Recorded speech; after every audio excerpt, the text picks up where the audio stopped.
his family had him abducted en route and brought home, and there he was kept a virtual prisoner for almost 2 years. In that time, he never wavered in his determination to join the Dominicans.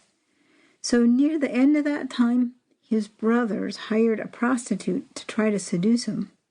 But, the story is told, Aquinas angrily chased her from his room with a burning branch that he took from the fire.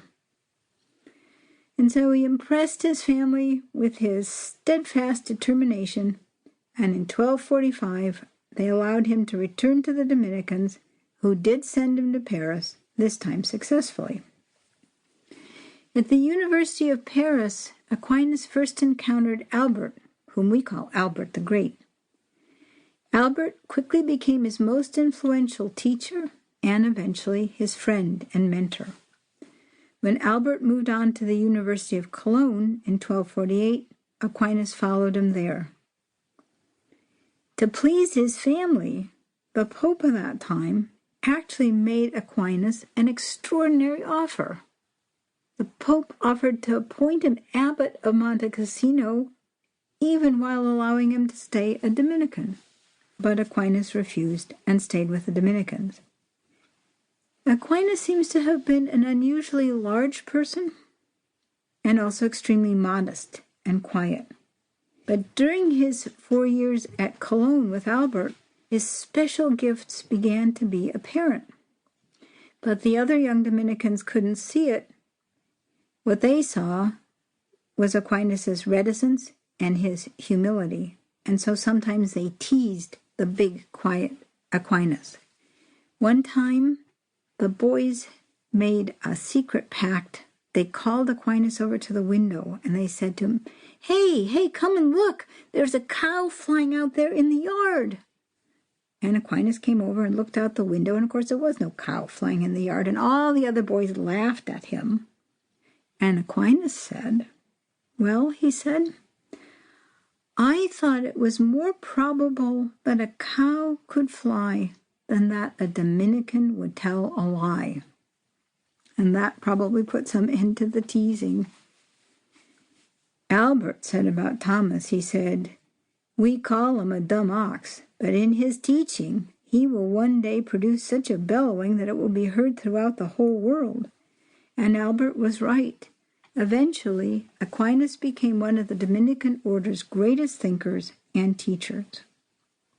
Aquinas wrote an astonishing amount in a very short period. The scope and philosophical character of Aquinas' work can easily be seen in his two most important works, the Summa Contra Gentiles, which is sort of like a synopsis of Christian doctrine for unbelievers, and his Summa Theologiae, which is kind of like a synopsis of all theology. Many of the hundreds of topics covered in those two very big works are also investigated in detail in the many smaller works that Aquinas wrote dealing with particular philosophical or theological topics.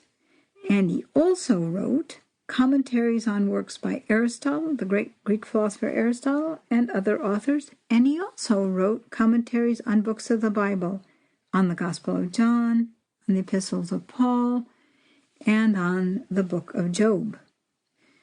The Summa Theologiae is probably Aquinas' greatest and best-known work, and he continued working on it till he died, when the Summa Theologiae was still incomplete. This work consists of three large parts. The first part is concerned with the existence and nature of God, with creation, with angels, with human nature, and so on. The second part has to do with morality, and it covers morality in such detail that the second part is itself divided into two parts. The first part of the second part takes up human happiness, human action, the goodness and badness of human acts, and so on. The second part of the second part begins with the three theological virtues, charity, hope, and faith, and the corresponding vices. It goes on through the four cardinal virtues, wisdom, justice, courage, and temperance, and their corresponding vices. And then in the third part,